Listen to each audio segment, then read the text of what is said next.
Channel की सभी update पाने के लिए सब्सक्राइब करें और प्रेस करें bell icon.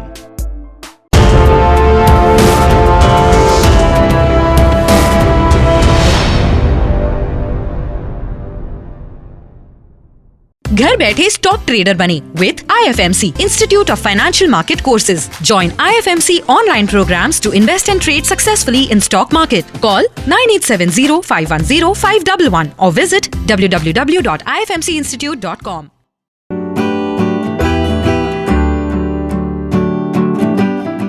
Good morning and welcome to the episode of तैयारी अगले सप्ताह की।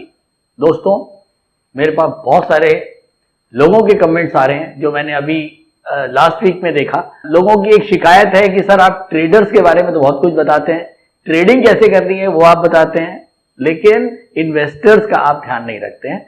इन्वेस्टर को ऐसे समय पे जब मार्केट ऑल टाइम हाई हो चुका, निफ्टी रोज नए हाई काट रहा है, बॉम्बे 45,000 पे पहुंच गया, निफ्टी करीब 13,300 पे पहुंच गया, तो ऐसे में इन्वेस्टर कहां जाए और क्या करे? हाँ दोस्तों, मैं समझ सकता हूं कि हम ज्यादातर बात करते हैं ट्रेडिंग की, इन्वेस्टिंग की शायद हमने बहुत ज्यादा बात अपने एपिसोड्स के अंदर अपने चैनल में नहीं करी है, लेकिन हाँ मुझे अच्छे से याद है मैंने इन्वेस्टिंग के ऊपर भी कई सारी वीडियोस बनाई हैं बिल्कुल शुरू में। चलो मैं आज इन्वेस्टर्स का जो एक शिकायत है उसको जरूर दूर करूंगा कि ऐसे समय पे कि what should investor do when market is all time high, is it right time to invest? क्या इतना हाई होने के बाद क्या ये सही समय है इन्वेस्टमेंट का? हाँ दोस्तों, इस तरह के बहुत सारे सवाल इन्वेस्टर्स के और जो लोग अभी स्टॉक मार्केट में एंटर हुए हैं, अभी पिछले लॉकडाउन के दौरान मेरे ख्याल में काफी नए लोग स्टॉक मार्केट की तरफ उनका रुझान हुआ है, क्योंकि नो डाउट लोगों की अपनी प्रॉब्लम्स रही हैं, कईयों की नौकरियों में प्रॉब्लम हुई है, कईयों को रिट्रेंच किया गया, तो बहुत सारे लोग मैंने देखा है स्टॉक मार्केट की तरफ आए हैं और वो चाह रहे हैं कि वो स्टॉक मार्केट से एक अपनी सेकेंडरी इनकम जनरेट कर पाए। तो इन्वेस्टर का एक ये है कि इस समय क्या हमको इन्वेस्ट करना चाहिए, क्योंकि हमने नीचे जो है वो निफ्टी जो है वो 7,500 और 8,000 तक के निफ्टी के लेवल्स देख के अब क्या 13,000 पे हमको इन्वेस्ट करना चाहिए। दोस्तों, मैं आपको यहां पर एक बड़ी मोटी एक चीज बता देता हूं जो एक थंब रूल है और आप हमेशा याद रखेंगे, और ये थंब रूल अगर आप याद रखेंगे तो आप हमेशा एक अच्छे इन्वेस्टर की कैटेगरी में बने रहेंगे। दोस्तों, पहली चीज, आप जिस भी कंट्री में हैं, चाहे आप इंडिया में हैं, चाहे आप यूएस में हैं, आप पाकिस्तान में हैं, आप बांग्लादेश में हैं, आप चाइना में हैं, या आप किसी भी कंट्री में हैं, तो बेसिकली अगर आप किसी भी कंट्री में हैं और आप एक इन्वेस्टर हैं तो आपका सबसे पहला क्वेश्चन होना चाहिए, क्या आप उस कंट्री की इकोनॉमी पे विश्वास करते हैं? क्या आपको लगता है वो कंट्री जहां आप रहते हैं, जहां आप इन्वेस्ट करने जा रहे हैं, वो एक लॉन्ग टर्म में ग्रोइंग इकोनॉमी है? अगर हां, तो आपको जरूर इन्वेस्ट करना चाहिए हर समय, हर मोमेंट पे।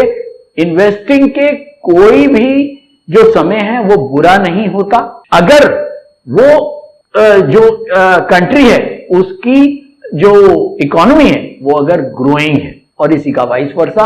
अगर आपको लगता है कि आपकी कंट्री की जो इकोनॉमी है वो ग्रोइंग नहीं है तो आपको बिल्कुल भी इन्वेस्ट नहीं करना चाहिए, किसी भी मोमेंट पे इन्वेस्ट नहीं करना चाहिए। चलिए अब हम बात करते हैं हिंदुस्तान की। हिंदुस्तान एक ग्रोइंग इकोनॉमी है और यहां जितना भी इन्वेस्टर है वो मार्केट में अगर इन्वेस्ट कर रहा है तो उसको पता है पहली चीज कि हिंदुस्तान एक ग्रोइंग इकोनॉमी है और धीरे धीरे धीरे धीरे हर साल कुछ ग्रोथ मिलती है। आप इसको सेंसेक्स के नजरिए से या निफ्टी के नजरिए से ना देखें, क्योंकि ये एराटिक चलते हैं, ऊपर जाएगा, नीचे जाएगा, फिर ऊपर, फिर नीचे, फिर नीचे। लेकिन अगर हम नटशेल में देखें, a long period for over a long period of time, चाहे वो 15 साल हो, 20 साल हो, 25 साल हो, एक अच्छी मार्केट में तेजी आपको लगातार देखने को मिलती है। चलिए इसको एक बार चार्ट पे देखते हैं, कुछ बेटर समझ में आएगा। ये मैंने निफ्टी का चार्ट लगाया हुआ है, मंथली चार्ट है, करीब 2002 से ये चार्ट मैंने यहां पर लगा रखा है। आप देखें ये 2002 में जो हमारा निफ्टी था वो करीब 1000 पॉइंट था, 1000 का लेवल था निफ्टी का, और आज करीब 13,300 का लेवल है। आप ये देखिए पिछले 20 सालों में लगातार ग्रोथ आई है। ये एक बड़ा सिनेरियो की बात करते हैं जब हम एक इन्वेस्टर हैं और हमें कोई ट्रेडिंग से मतलब नहीं है। हाँ दोस्तों, अगर हिंदुस्तान एक ग्रोइंग इकोनॉमी है तो आप इन्वेस्ट जरूर करेंगे, पहली चीज, और हर मोमेंट पे इन्वेस्ट करेंगे। ये तो पहला क्वेश्चन हुआ। तो अगर पहला कि market is at all time high, what should investor do? Investor should invest at every moment. Investment एक लंबी प्रक्रिया है, ये एक दिन की प्रक्रिया नहीं है। हाँ, अब मैं दूसरे क्वेश्चन पे आता हूं कि हमको ये इन्वेस्टमेंट कैसे करनी चाहिए। क्या हमको इस समय आपके पास अगर 100 रुपया है तो क्या मैं 100 रुपया मार्केट में डाल दूं? नहीं दोस्तों, इसके लिए मैंने पहले भी आपको बताया हुआ है, आप बड़ी छोटी सी चीज को समझें। एक मैंने पहले भी बताया कि पीई रेशियो होती है प्राइस अपॉन अर्निंग। ठीक है, प्राइस अपॉन अर्निंग, ये निफ्टी की भी पीई रेशियो होती है। चलिए मैं आपको पीई रेशियो से कुछ बताता हूं और उसको लिंक करूंगा इन्वेस्टमेंट से, और आपको बेटर वे में समझ में आ जाएगा कि हमको इन्वेस्टमेंट अगर करनी है तो कब करनी है और कितनी करनी है। तो दोस्तों, इन्वेस्टमेंट के थंब रूल को समझने के लिए सबसे पहले हम समझते हैं, आप ये देखिए कि एक इन्वेस्टर अगर कहीं भी इन्वेस्ट करता है तो वो सबसे पहले उसका कंपैरिजन बैंक की एफडी से करता है, क्योंकि बैंक की एफडी एक ऐसा इन्वेस्टमेंट टूल है जहां पर दुनिया का हर एक आदमी जिसको स्टॉक मार्केट की समझ है या नहीं है, वो बैंक की एफडी को जानता है। और बैंक की जो एफडी का जो रेट होता है वो बेसिकली एक बेस रेट होता है और उसी से ही सारी इन्वेस्टमेंट्स तय होती हैं। आप ये समझिए कि अगर आज की डेट में मुझको पता है बैंक की एफडी के ऊपर 5% का ब्याज है, यानी कि अगर मैं 100 रुपए बैंक में इन्वेस्ट करता हूं, यानी कि मैं अगर 100 रुपए की एफडी कराता हूं तो मुझको 5 रुपए साल में मिलते हैं, यानी कि 100 रुपए पे 5 रुपए का ब्याज, यानी कि 5% का इस समय एफडी के ऊपर ब्याज चल रहा है। यानी कि फिर से समझिए कि अगर मैंने 100 रुपए लगाए बैंक के अंदर, यानी कि ये प्राइस हो गया और मुझे रिटर्न क्या, अर्निंग क्या मिल रही है? 5 रुपए, ये अर्निंग हो गई। 100 रुपए लगा के 5 रुपए की अर्निंग मुझे बैंक दे रहा है, यानी कि प्राइस हो गया 100 रुपए, क्योंकि मैंने 100 रुपए इन्वेस्ट करे और मुझे 5 रुपए का ब्याज मिला, यानी कि price upon earning. This is called PE ratio, जो इस समय हमारी आ रही है 100/5, यानी कि 5 को मैं 100 को 5 से डिवाइड करूंगा तो 20 आएगा। ये तो इसका मतलब बैंक एफडी की जो पीई है इस समय, आज की डेट है मान लो 4 दिसंबर की आज डेट है, आज की डेट में जो बैंक का ब्याज है उसके हिसाब से बैंक एफडी की जो पीई है वो 20 है। तो अब ये फिक्स हो गया कि हमारी जो इस समय बेस पीई है वो 20 की है। अब आप ये समझिए कि कोई भी इंडस्ट्री जो चलती है वो बैंक से लोन लेती है, ज्यादातर इंडस्ट्रीज बैंक से लोन लेती है। अगर बैंक से जो इंडस्ट्री लोन ले रही है वो जिस भी ब्याज रेट पे बैंक से ले रही है, ऑब्वियसली वो उससे ज्यादा कमाने की बात करती होगी। यानी कि अगर मैं बैंक में कोई 100 रुपए इन्वेस्ट कर रहा हूं और मुझे 5 रुपए मिल रहे हैं, तो ऑब्वियसली मैं अगर किसी कंपनी में इन्वेस्ट करता हूं तो मुझे ज्यादा मिलने चाहिए, यानी कि उनकी पीई रेशियो इससे ज्यादा होनी चाहिए, इस बेस पीई से, क्योंकि वो जितनी कंपनीज हैं वो ऑब्वियसली अगर बैंक से ऋण ले रही हैं, मान लो बैंक से मैंने ₹1,00,000 लिया और बैंक को मैं ब्याज दे रहा हूं, मान लो साल का 5,000 रुपए मैंने अगर बैंक को ब्याज लिया, ब्याज पे मैंने पैसा लिया, तो ऑब्वियसली वो मैं जो पैसा है उससे मैं 5,000 की जगह 20,000 कमाने की बात सोचूंगा, जब भी तो मैं 5,000 रुपए बैंक को रिटर्न करूंगा।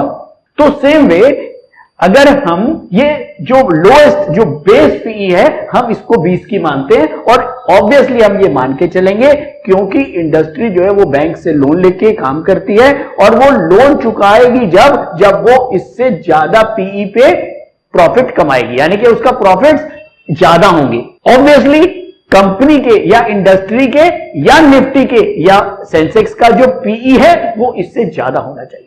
अगर हम एक ग्रोइंग इकोनॉमी हैं तो ऑब्वियसली हम एक बैंक की एफडी से की जो पीई है वो मेरे लिए एक बेस रेट हो गई, और इसके ऊपर ही मैं मान के चलूंगा कि इंडस्ट्री की पीई रहेगी।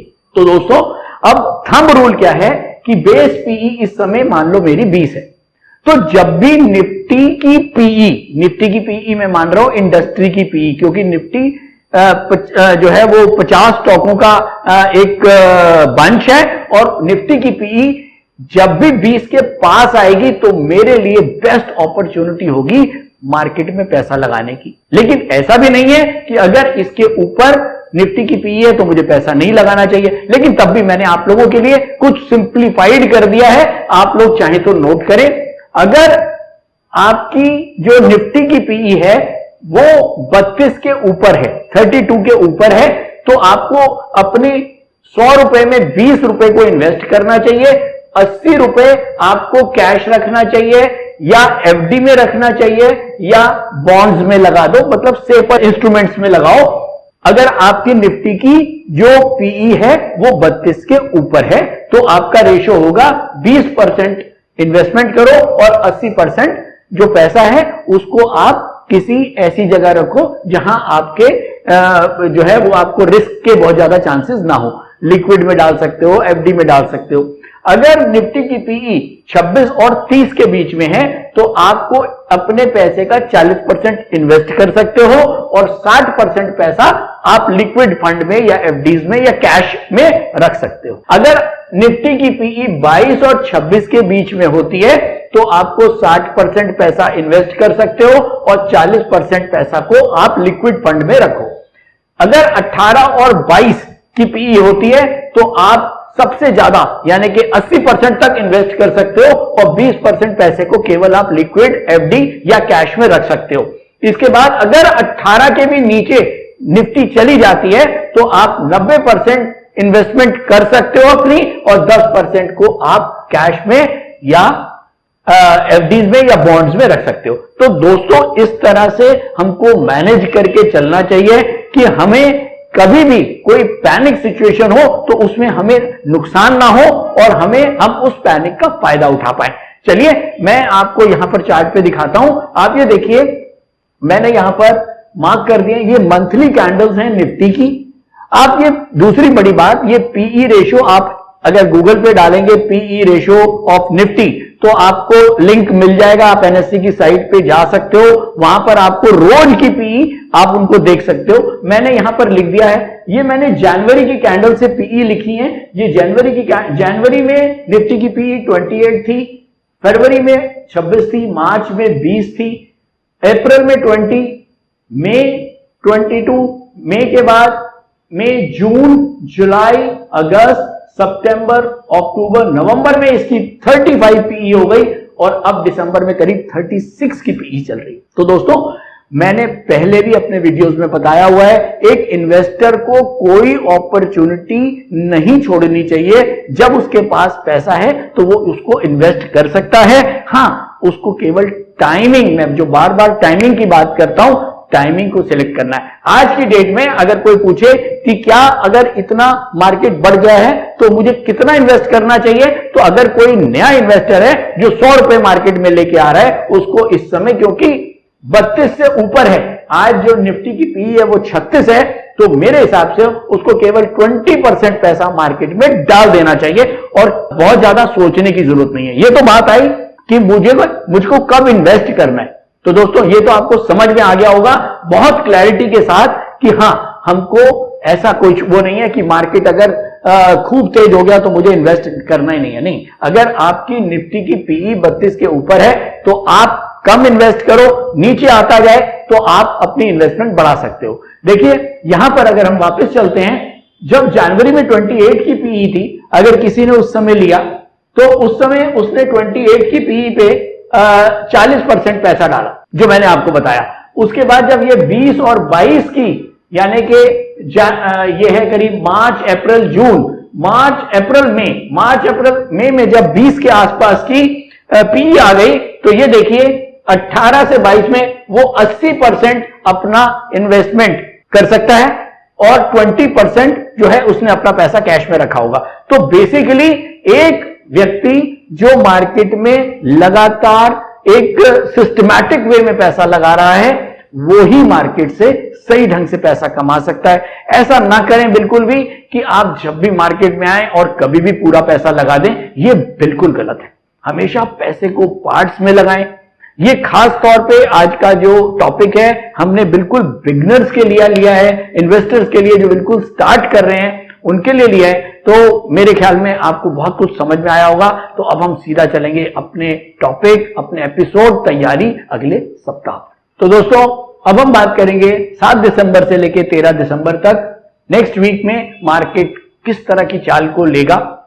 और निफ्टी ने जो अभी जो हमने डिस्कस किया कि मार्केट ऑल टाइम हाई पे है और इन्वेस्टर को इस समय एंटर करना चाहिए कि नहीं करना चाहिए, तो जरूर अभी हमने डिस्कस किया कि एक इन्वेस्टर जो नया आ रहा है उसको हर मोमेंट पे ये नहीं सोचना चाहिए कि मार्केट बहुत बढ़ गया है अब मुझे कुछ नहीं लगाना।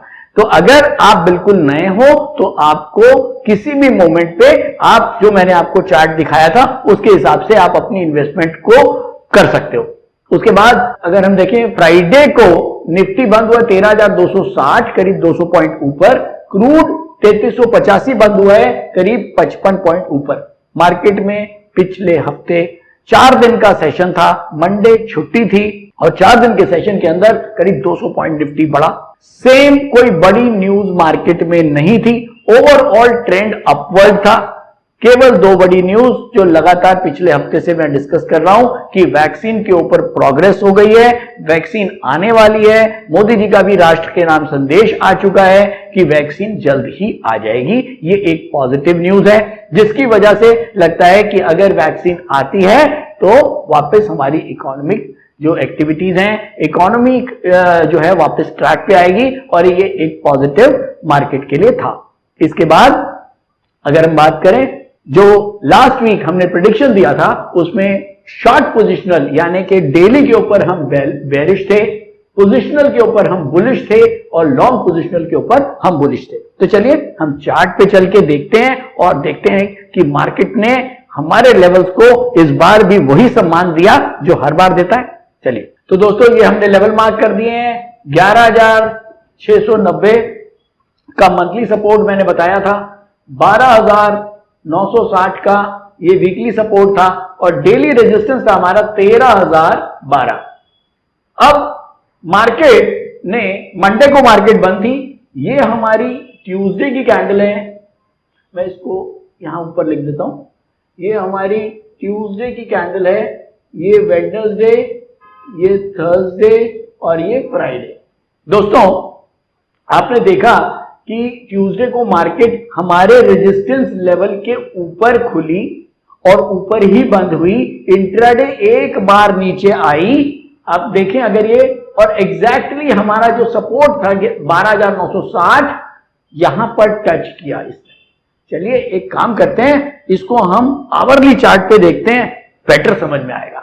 तो दोस्तों ये मैंने आवरली चार्ट लगा दिया आपके लिए। यहां से ट्यूसडे से मार्केट शुरू हुआ, ये बेसिकली आपको क्लियर समझ में आएगा इससे कि पहले घंटे में ही आप देखें कि जो कैंडल है उसने बिल्कुल हमारे सपोर्ट को टच कर दिया। 12,960 का जो हमारा पहला सपोर्ट था वहां टच करके और अल्टीमेटली ऊपर ही क्लोज किया। और ये देखिए उसके बाद मार्केट ऊपर गया, हमारे ये रेजिस्टेंस के ऊपर मार्केट हुआ, उसके बाद फिर ये नीचे आया हमारे रेजिस्टेंस की लाइन तक, ये देखें ये ऊपर, फिर ये रेजिस्टेंस की लाइन तक और ये फिर ऊपर और ये फिर ऊपर। तो ओवरऑल हमारे रेजिस्टेंस के ऊपर मतलब फर्स्ट आवर में केवल रेजिस्टेंस को तोड़ा, हमारे सपोर्ट पे इस कैंडल का लो बना और उसके बाद पूरे वीक मार्केट ने हमारे रेजिस्टेंस को नहीं तोड़ा। तो एक बार फिर बहुत ही अद्भुत लेवल्स, और ये लेवल्स से बेसिकली लोगों को इतना फायदा मिलता है कि आपको पता होता है कि हमको कहां एंट्री और कहां एग्जिट करना है। बेसिकली इन लेवल्स के थ्रू हमको एक बहुत ही अच्छा risk reward ratio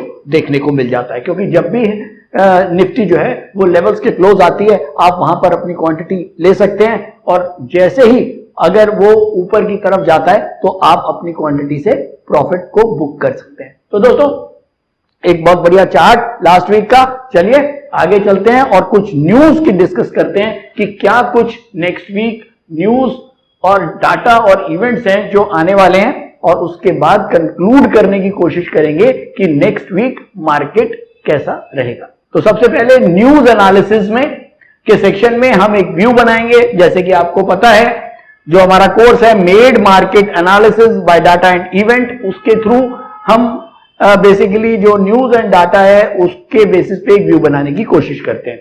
last week में कोई बड़ी न्यूज नहीं थी। अगर मैं पॉजिटिव न्यूज की बात करूं तो progress towards vaccine and economic recovery Hindustan में, और progress towards vaccine and economic recovery globally भी।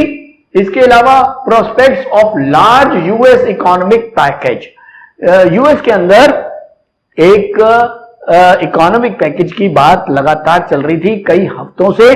बीच में उनके इलेक्शंस आ गए थे और उसके बाद ये थोड़ा सा टल गया था। तो अभी फिर से माहौल गर्म हो रहा है एक बड़े इकोनॉमिक पैकेज के आने का। इसके बाद हमारा अभी आरबीआई ने इंटरेस्ट रेट मॉनेटरी पॉलिसी आई थी, उसने भी मार्केट को एक पॉजिटिव सेंटिमेंट्स दिए हैं। तो ओवरऑल मार्केट के अंदर एक पॉजिटिव सेंटिमेंट बने हुए हैं, कोई बड़ी नेगेटिविटी मार्केट में देखने को नहीं मिली। तो अगर मैं बात करूं कि न्यूज और एनालिसिस या डाटा के थ्रू अगर हम एक व्यू बनाते हैं तो वो व्यू हमारा बनता है अपवर्ड। बुलिश व्यू हम लेके चलेंगे मेड के अनुसार, यानी कि market analysis and data event के हिसाब से हम अगर व्यू एक लेके चलेंगे तो वो बुलिश है। तो चलिए अब टेक्निकल व्यू निफ्टी का जानेंगे, लेकिन उससे पहले हम ये देख लेते हैं कि नेक्स्ट वीक क्या क्या बड़े डाटा हैं जिनके ऊपर हमको ध्यान रखना है। तो दोस्तों नेक्स्ट वीक के लिए हमारे पास जो इवेंट्स हैं वो नजर आ रहे हैं। ट्यूसडे को यानी कि 8 दिसंबर को EIA short term energy outlook, ये एक डाटा होगा जिसके ऊपर हमारी निगाह रहेगी। इसके बाद जॉल्ट जो जॉब ओपनिंग वेडनेसडे को है, वेडनेसडे को 9 दिसंबर को जॉल्ट जॉब ओपनिंग्स का जो डाटा है यूएस का, वहां हमारी निगाह रहेगी।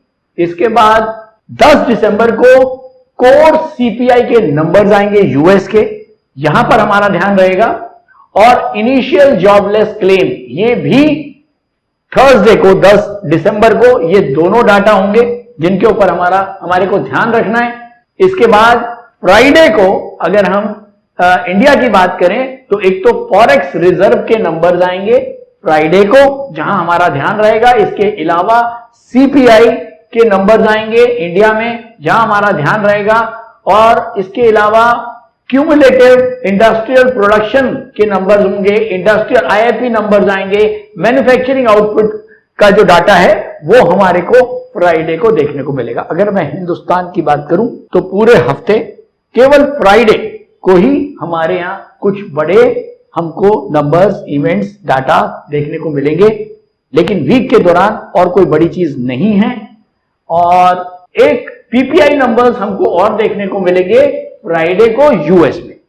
तो दोस्तों ये डिटेल्स जो नंबर्स हैं इनके बारे में अगर डिटेल्स आपको जाननी है तो आप हमारे जो कोर्स है मेड, जिसको समझ के आप प्रॉपर मार्केट के लिए उन नंबर्स से एक व्यू बना सकते हो। तो ओवरऑल ये हमारा नेक्स्ट वीक का डाटा है जिसके ऊपर हमारा ध्यान रहेगा, लेकिन अभी करंट सिनेरियो पे जो इवेंट्स और डाटा हैं उससे हमारा जो व्यू है वो बुलिश बनता है। चलिए देखते हैं निफ्टी क्या कहता है और निफ्टी का व्यू मार्केट में टेक्निकल व्यू क्या है।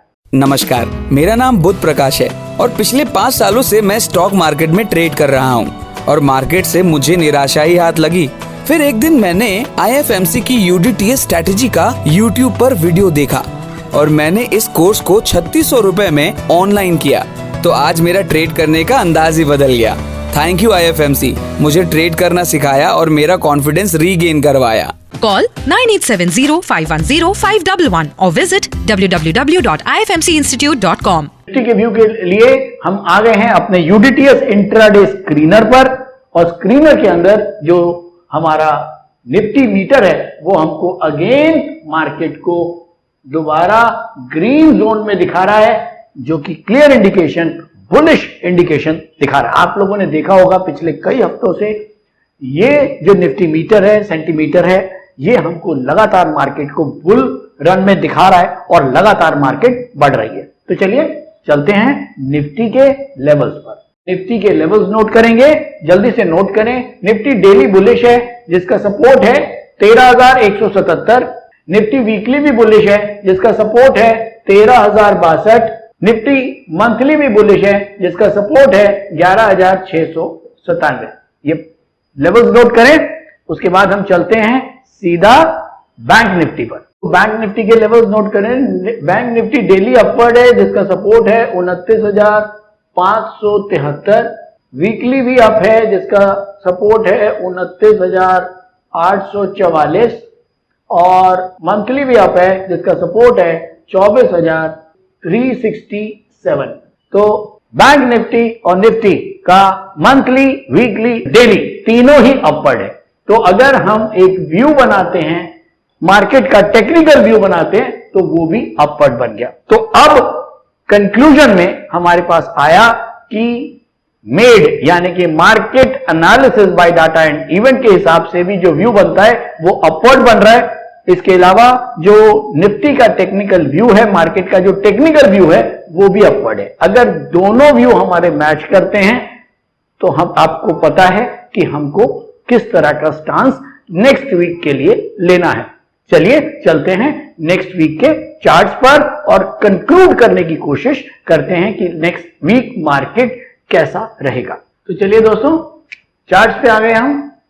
11,697 का मंथली सपोर्ट, 13,062 का वीकली सपोर्ट और डेली सपोर्ट है 13,177। अब हम बंद हुए हैं 13,258। हम यहां पर बंद हुए दोस्तों 13,258 पर। 13,258 के नीचे दो सपोर्ट हैं 13,177 और 13,062। कायदे से जो बेसिकली शॉर्ट टर्म ट्रेडर है उसके लिए सपोर्ट है 13,177, जो पोजिशनल ट्रेडर है उसके लिए सपोर्ट है 13,062। लेकिन यहां पर क्योंकि बहुत ज्यादा डिफरेंस नहीं है, मात्र करीब करीब 100 पॉइंट का डिफरेंस है दोनों सपोर्ट लेवल में, तो मैं आपको यह राय दूंगा कि आप जो लोअर जो सपोर्ट है 13,062 का, क्योंकि मार्केट इस समय ऑल टाइम हाई पे चल रहा है, बहुत वॉलेटाइल है मार्केट, तो आप कोशिश करें कि जो नीचे वाला सपोर्ट है, अगर आप बाइंग साइड लेके चल रहे हैं तो नीचे वाले सपोर्ट को ही मेजर सपोर्ट मान के चलें।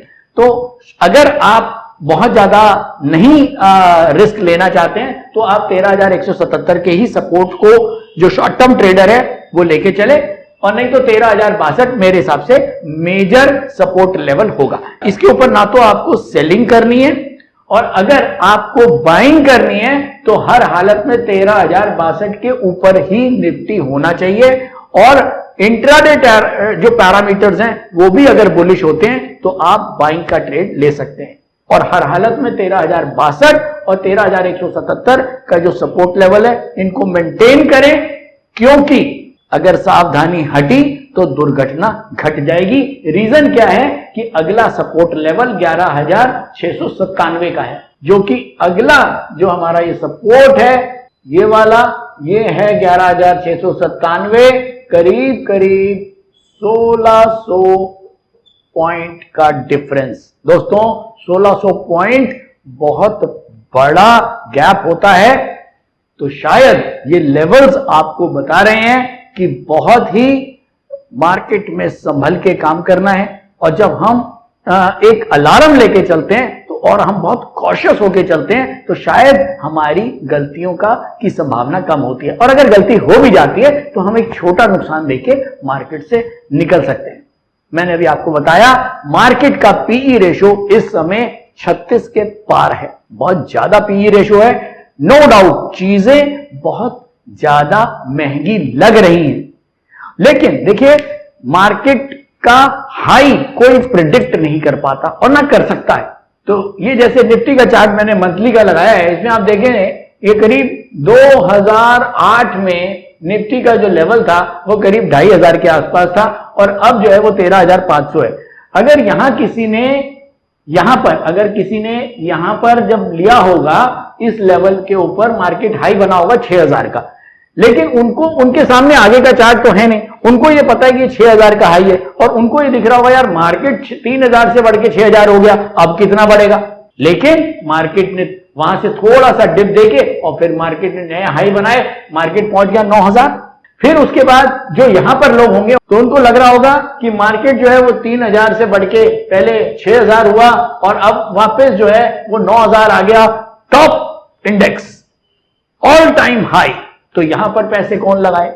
लेकिन फिर भी मार्केट ने फिर एक ड्रॉप दिया और उसके बाद फिर नया हाई, ये बना करीब 11,000 के लेवल तक। उसके बाद यहां भी लोगों को लगा होगा कि मार्केट 7,000 से 11,000 हो गई, ऑल टाइम हाई, अब तो मार्केट में नहीं लगाना चाहिए। लेकिन उसके बाद आपने देखा मार्केट ने फिर एक जोरदार गिरावट दी, करीब वापस 9,000 तक और अब वापस 13,000 का लेवल। तो दोस्तों, जब हम लॉन्ग टर्म इन्वेस्टमेंट की बात करते हैं तो मैंने आपको बताया आप तैयार रहें। सबसे पहले अपना माइंड मेकअप करके रहें कि आप जिस कंट्री में पैसा लगा रहे हैं उसमें आपका पूर्ण विश्वास है। अगर विश्वास है तो आप जो मैंने पीई रेशियोज बताए हैं उनके हिसाब से आप लॉन्ग टर्म इन्वेस्ट कर सकते हैं। ऐसा नहीं है कि मार्केट अगर ऑल टाइम हाई पे है तो आपको इन्वेस्ट नहीं करना है, आपको इन्वेस्ट करना है। हाँ, आपको थोड़ा सा स्मार्टली वर्क करना है और आप कुछ पैसा अभी आपने जैसे 20% लगाया, 80% पैसा आपने लिक्विड में डाल दिया जहां आपको 5-6% का ब्याज आता रहेगा।